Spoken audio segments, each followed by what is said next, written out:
Ya,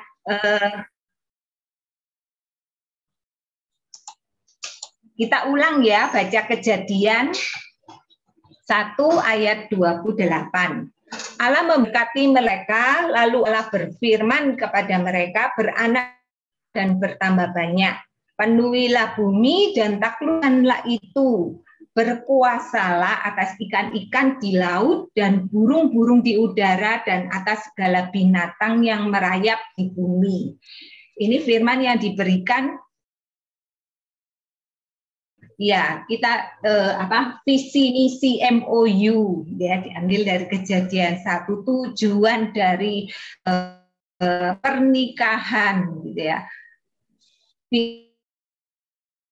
Bangun keluarga, melahirkan generasi mulia. Gitu. Jadi yang Tuhan inginkan untuk dalam satu pernikahan itu kita membangun sebuah keluarga, membangun itu berarti ini ya saudara, bukan sebuah rumah yang tadi itu ya, membangun itu dari yang belum ada atau apa yang berantakan, apa yang rusak, itu kita membangun gitu ya, memperbaiki demi sedikit sampai buah bangunan rumah itu terbentuk dengan sempurna gitu ya. Jadi ada satu jeda, ada satu proses. Iya, kadang-kadang pernikahan kita itu dibangun dari batu bata kekecewaan kita, batu bata kedengkian kita, batu bata batu bata yang mengecewakan kita. Jadi dibangun di atas batu bata yang kadang-kadang tidak menyenangkan karena pasangan kita sudah kelihatan ternyatanya. Pada waktu pacaran belum kelihatan apa-apa begitu ya saudaraku. Tapi ketika masuk di dalam pernikahan muncul ternyatanya, muncul wujud aslinya. Jadi kadang-kadang karena ekspektasi kita itu berbeda pada waktu kita pacaran dan setelah menikah begitu ya.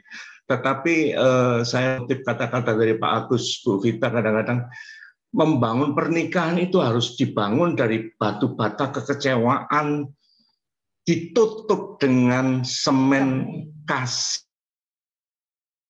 sehingga bangunan itu menjadi sempurna begitu ya. Firman Tuhan katakan Tuhan memiliki tujuan untuk pernikahan kita supaya tujuan pernikahan kita itu menjadi dampak begitu ya. Bukan saja kita memperoleh keturunan, bukan saja kita bisa hidup serumah gitu ya, bukan saja kita hidup memiliki anak begitu, bukan itu saja, tapi Tuhan kepingin bahwa kehidupan pernikahan kita itu bisa berdampak, bisa menjadi berkat bagi orang lain begitu ya. Jadi bagaimana caranya kehidupan pernikahan kita itu bisa dampak. Yang pertama adalah pernikahan kita itu harus bertumbuh ke arah Kristus. Suami, istri harus bertumbuh sama-sama ke arah Kristus. Bertumbuh memiliki karakter-karakter Kristus. Bertumbuh serupa dan segambar dengan gambar Kristus. Manusia itu nggak sempurna, begitu ya. Kita harus sadari suami kita, istri kita itu nggak sempurna. Kita perlu proses untuk bisa menjadi satu visi, seia sekata gitu ya. Kadang-kadang di dalam pernikahan pada waktu pertama kita menikah kita akan kaget karena kita memiliki ego yang berbeda, karena kita memiliki keinginan masing-masing, keinginan yang berbeda, memiliki tujuan yang berbeda. Tapi firman Tuhan katakan kita harus bertumbuh ke arah Kristus, memiliki satu tujuan, satu visi, satu keinginan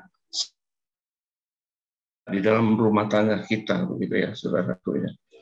Di dalam 2 Korintus pasal 3:18 tercatat di layar, dikatakan demikian, dan kita semua mencerminkan kemuliaan Tuhan dengan muka yang tidak berselubung, dan karena kemuliaan itu datangnya dari Tuhan yang adalah Roh, maka kita diubah menjadi serupa dengan gambarnya dalam kemuliaan yang semakin besar. Kita dikatakan kita itu bisa diubahkan, gitu ya. Kadang-kadang kalau kita menikah, kadang-kadang itu kita nggak mau berubah, gitu ya, saudaraku. Aku ini dari dulu ya begini, aku ini dibesarkan dari keluarga papaku juga begini, begitu ya. Aku ini nggak bisa dirubah, gitu ya. Cetakan yang demikian, gitu ya. Kadang-kadang kita berpikir kita itu nggak bisa. Jujur, saya di dalam pernikahan saya harus banyak belajar dari Bu Aifung, istri saya ini, saudaraku, yang karena kehidupan saya itu sangat-sangat tidak mandiri pada waktu itu ya, karena istri saya selalu menasihati saya supaya saya itu bisa berubah dari kelakuan atau dari warisan dari orang tua saya, begitu. Karakter saya dulu itu karakter yang pemarah, gitu ya, mudah cepat marah, mentang-mentang jadi suami, istri harus dibawa kita, kadang-kadang kita mudah marah, begitu ya, gampang mengata-ngatai dan sebagainya. Tetapi sedikit demi sedikit firman Tuhan katakan kita itu diubahkan dari hari ke sehari, gitu ya. Kita nggak bisa instan langsung sempurna, nggak bisa. Karena kita dasarnya adalah manusia berdosa, kita diciptakan berdosa. Jadi kita harus diubahkan dari hari ke sehari. Sehingga setiap kita bisa diubahkan, memiliki karakter Kristus di dalam kehidupan rumah tangga kita. Sehingga kesepakatan atau kesatuan hati atau bayi kesatuan di dalam rumah tangga kita itu boleh terbentuk dengan sempurna, dengan baik. Di dalam MOU ada tagline, ada satu yang katakan, perubahanku adalah tanggung jawabku, perubahannya aku percaya firman-Nya, gitu ya. Jadi itu yang seringkali saya dengarkan. Jadi kita nggak bisa menuntut pasangan kita yang berubah lebih dahulu, tapi kita yang terlebih dahulu harus berubah. Kita yang mau ada satu kerinduan, keinginan untuk berubah, sehingga cepat atau lambat pasangan kita atau istri kita atau suami kita bisa sama-sama berubah, begitu. Selanjutnya, saudaraku, miliki atau punya self reflection, artinya kita memiliki introspeksi diri dalam setiap kehidupan kita.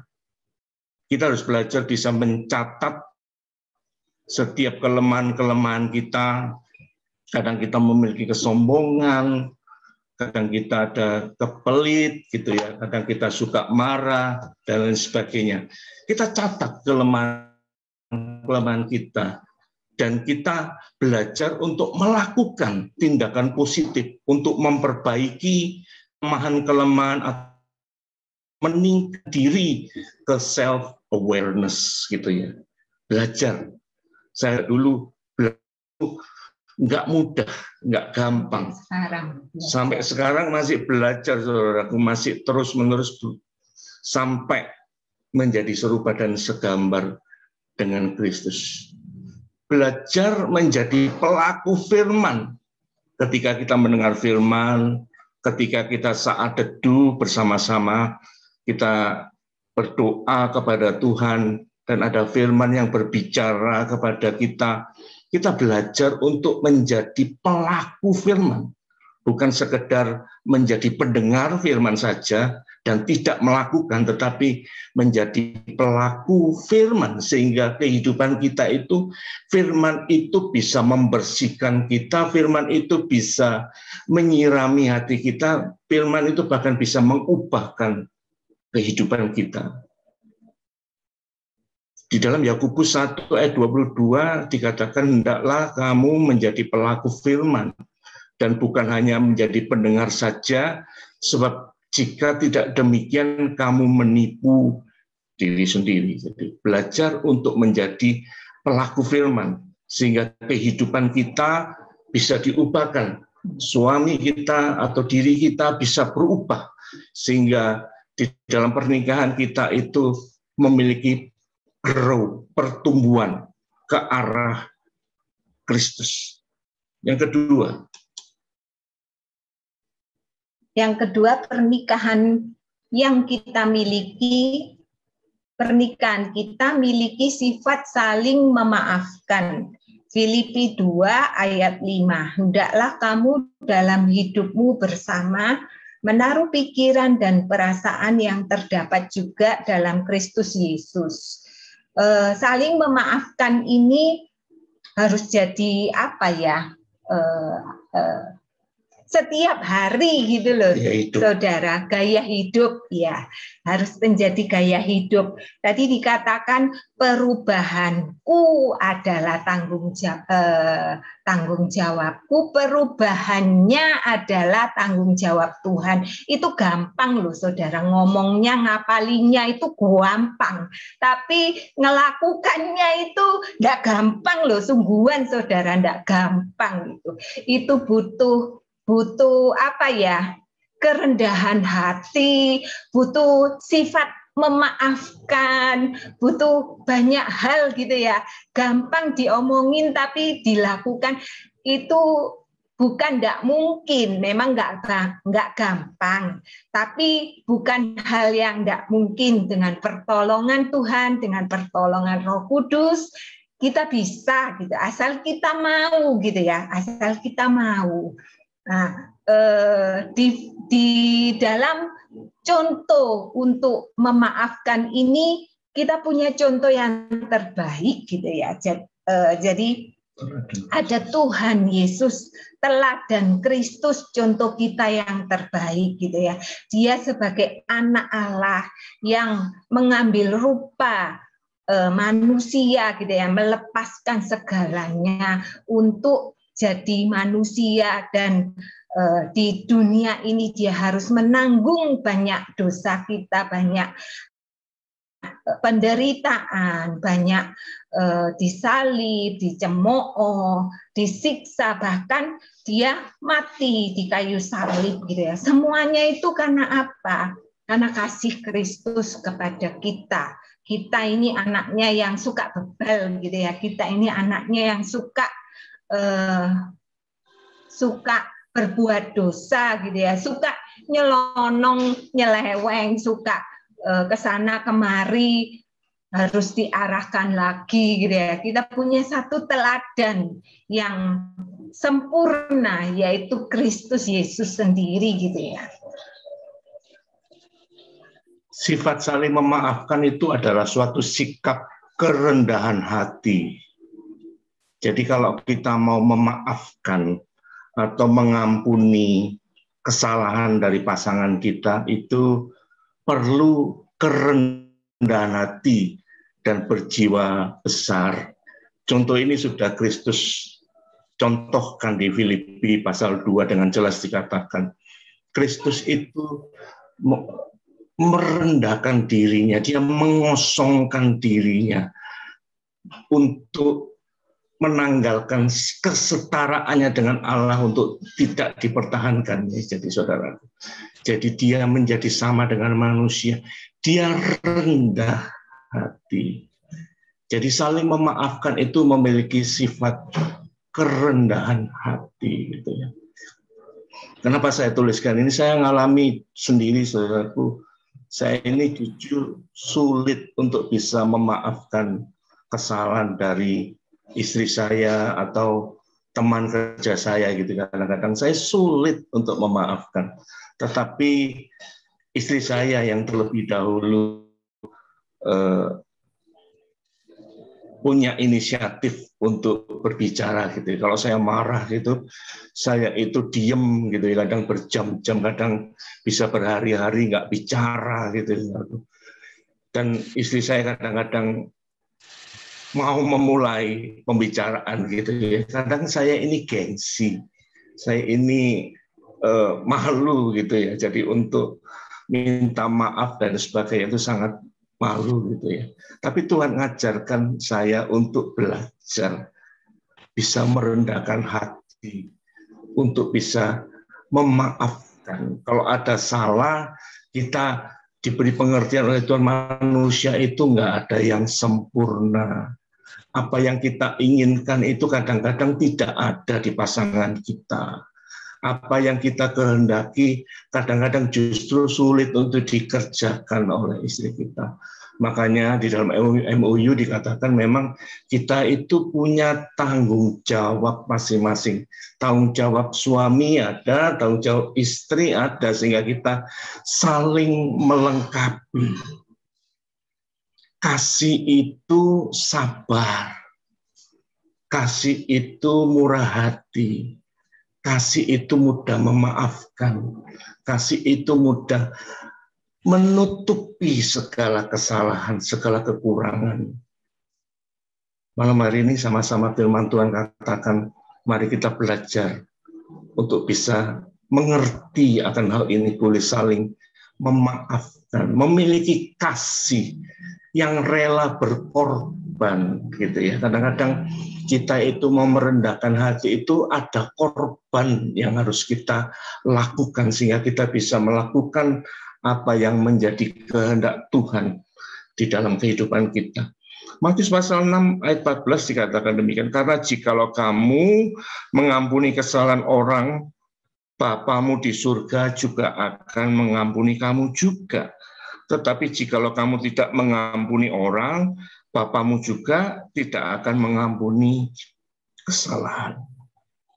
Firman ini sudah sering kita dengar dan sering kita baca, tapi malam hari ini diingatkan oleh Tuhan, belajar kita mengampuni setiap kesalahan orang, maka Bapa kita yang di surga pun akan mengampuni segala kesalahan dan pelanggaran kita. Tuhan bisa mengampuni segala kekurangan kita, segala dosa kita, segala pelanggaran kita. Masakan kita tidak bisa mengampuni kesalahan dari istri kita? Mungkin kesalahan yang kecil, bukan kesalahan yang besar.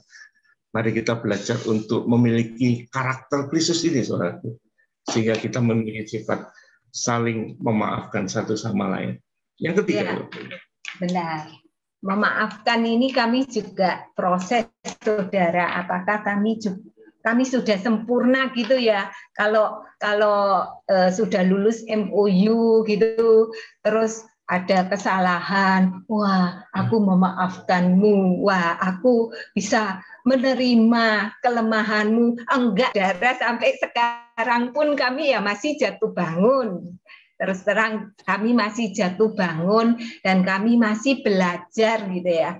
Apalagi kalau saya ini nggak tahu ibu-ibu yang lain gitu ya. Kalau saya itu mendekati mau menstruasi itu biasanya emosi itu nggak terkontrol gitu ya.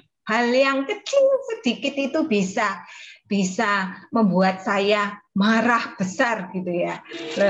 Kalau saya marah gitu, kadang komennya suami saya gitu, hal yang mungkin kalau di waktu-waktu yang bukan waktu-waktu itu kata-katanya itu biasa, tapi di waktu-waktu itu kata-katanya jadi luar biasa gitu ya. Dulu itu dia sering ngomong gini, sing waras ngalah. Loh, kalau saya sudah mau mens itu ya, saya dengar kalimat itu tuh ngamuk loh saudara. Kalimat itu bisa kayak bagi saya itu, kamu itu ngenyek aku, kamu itu saya bisa marah. Padahal kalimat itu saya juga sering pakai gitu kalau ada teman atau jemaat yang jengkelkan. Kita itu saling menghibur, sing waras ngalah meneng dhisik. Ya. Tapi ya itu saudara ya, saya belajar sampai sekarang kami juga belajar dan kami masih jatuh bangun, tetapi saya percaya bahwa proses itu semakin hari boleh semakin mengubahkan kami berdua, semakin ke arah Kristus tentunya ya, bukan keegoisan kami masing-masing, tetapi ke arah Kristus. Oke, kita masuk yang terakhir, yang ketiga, miliki komunitas yang membangun. Ibrani 10 ayat 25.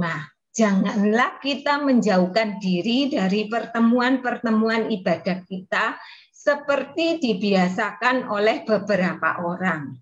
Tetapi marilah kita saling menasehati dan semakin giat melakukannya menjelang hari Tuhan yang mendekat. Jadi kita perlu gitu ya, kita perlu punya komunitas yang benar, yang membangun gitu ya. Kita itu diciptakan Tuhan bukan makhluk yang sendiri. Ya, kita itu saling membutuhkan satu sama lain. Tidak baik manusia itu selalu. Ya, tidak di firman juga dikatakan bahwa tidak baik manusia itu seorang diri saja gitu ya. Memang kita nggak seorang diri kalau misalnya sudah menikah suami istri gitu ya, kita berdua. Tetapi kita juga perlu cari satu komunitas yang membangun seperti MOU ini ya. Jangan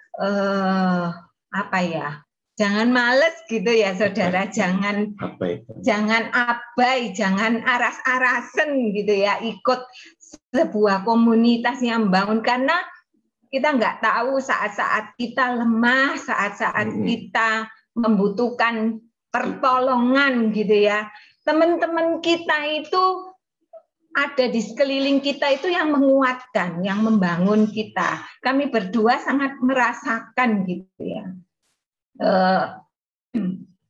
Hal-hal yang justru teman-teman, bahkan teman baru pun bisa menguatkan kami gitu ya di saat kami ada di titik-titik terendah gitu ya. Kami berusaha untuk tetap melayani, tidak keluar, tidak istilahnya kalau pendeta itu sabbatical gitu ya. Kalau kami ada di titik-titik terendah, bisa aja kita izin gitu ya. Sabbatical dulu 6 bulan, 3 bulan. Enggak saudara, bahkan di titik terendah pun kami tetap melayani, dan orang-orang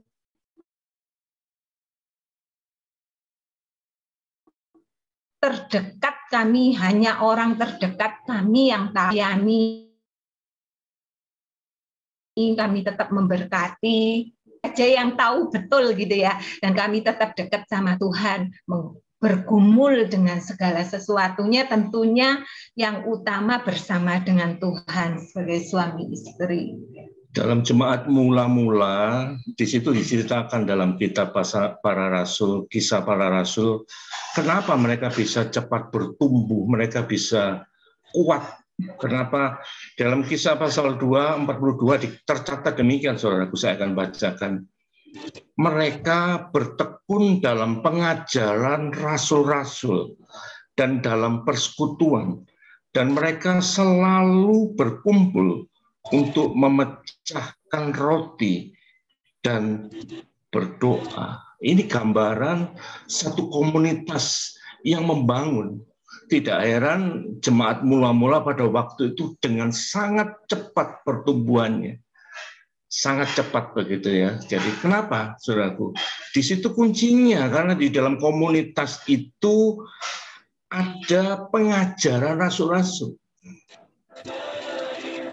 Mereka di dalam satu wadah, di dalam satu komunitas. Di dalam komunitas itu bukan komunitas yang rasani, bukan komunitas yang seperti arisan, tapi komunitas itu yang membangun. Ada pengajaran firman. Seperti pada malam hari ini dalam MOU selalu ada pengajaran firman. Dan yang kedua, mereka itu saling membagi berkat. Saling sharing seperti tadi Pak Dwi gitu ya. Kalau kita onsite di Jawa Tengah, saling membagi berkat gitu ya. Kalau ada yang ulang tahun, ada saling memberkati satu sama lain. Kalau ada yang kekurangan, saling menolong satu sama lain, saudaraku.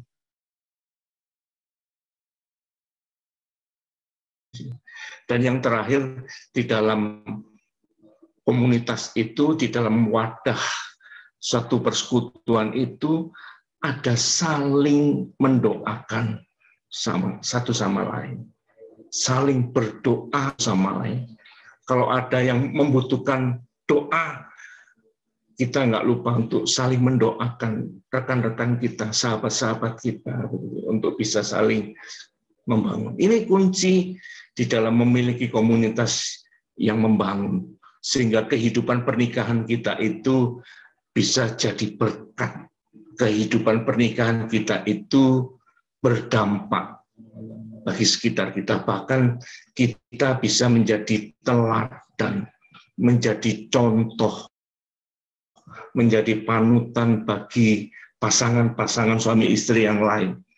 Bukankah misi MOU memperlengkapi kita dengan firman Tuhan gitu ya, sehingga kehidupan pasangan yang gitu ya.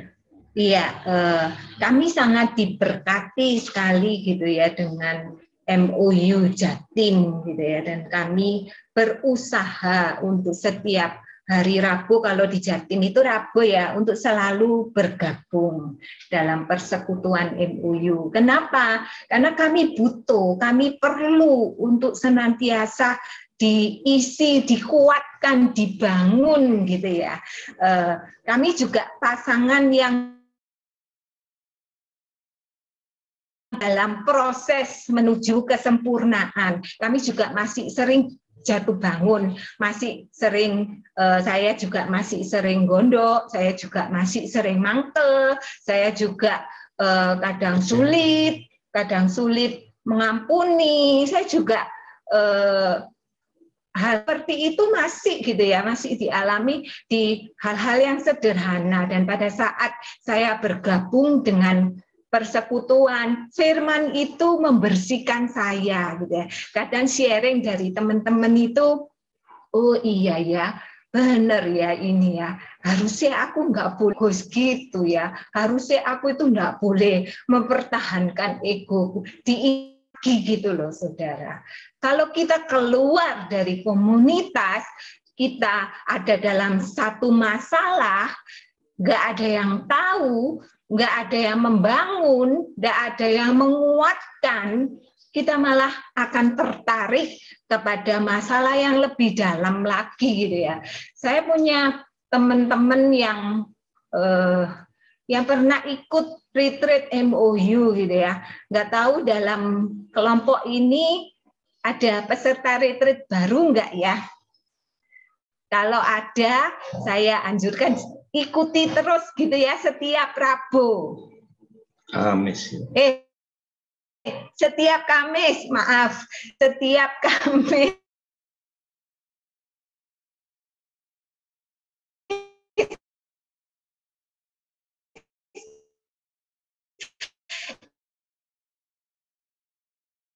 Ikuti terus, jangan absen gitu ya. Saya itu waktu mereka pertama kali bergabung, suami pengen lakukan hal-hal yang terbaik gitu ya. Tetapi dengan berjalannya waktu,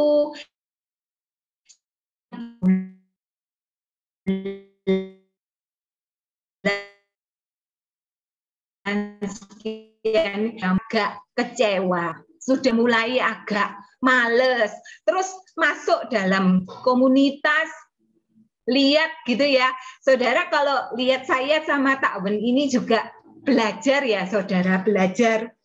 Kami itu bukan pasangan yang mesra, saudara. Kami itu pasangan yang kaku gitu ya. Tapi belajar gitu loh di MOU. Apalagi kalau yang retreat offsite itu ya, ada dansanya itu ya. Kami dansa itu ya di MOU. Pacaran apa gak pernah dansa sampai nikah, gak pernah dansa, mikir pun gak pernah, saudara. Ya baru kali itu dansa terus saling nginjek kaki karena gak tahu caranya.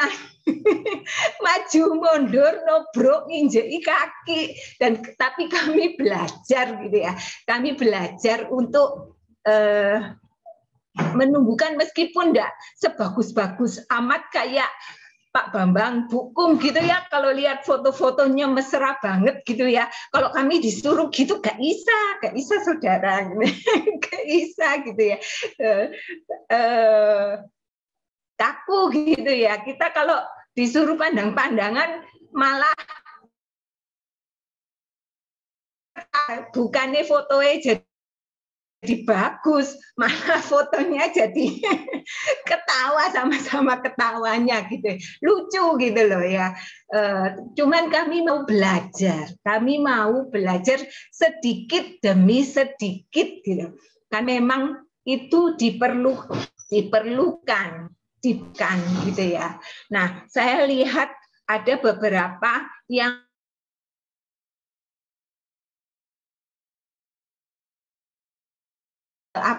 perselisihan, ada mereka mulai menarik diri dari pertemuan khususnya MOU ya, saudara. Nah, waktu kita kami nanya gitu, mereka jawab sungkan. Wong di situ sudah istilahnya sudah tingkat dewa semua, sudah bisa, sudah sempurna, sudah ini semua di situ. Loh, aku tuh lo masih gegeran ambil suamiku. Aku itu lo masih sering mangkel sama suamiku, masih sering tengkar.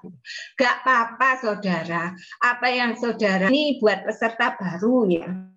Kalau ada apa yang saudara lihat sempurna, sebetulnya di dalamnya itu ya tidak ada kesempurnaan. Sempurna itu hanya milik Tuhan Yesus pada saat kita ketemu Tuhan Yesus. Semua dalam perjalanan, semua dalam proses untuk menuju kesempurnaan. Kalau saudara sudah ikut retreat, kemudian berapa bulan kemudian mulai balik ke aslinya gitu ya, mulai lupa, mulai apa gitu, tetap ikuti terus, karena di komunitas ini saudara diingatkan terus menerus gitu. Dan diubahkan. Yang terpenting itu ada satu untuk mau berubah, mau melakukan firman Tuhan. Oke ya, Bapak Ibu, terima kasih gitu ya. Mari kita tundukkan kepala, kita sama-sama berdoa. Terima kasih ya Tuhan buat firman-Mu yang mengingatkan kami agar kami boleh memiliki kehidupan pernikahan yang berdampak bagi pasangan yang lain. Biarlah kami memiliki satu kerinduan untuk berubah menjadi serupa dengan gambaran Engkau dalam kehidupan.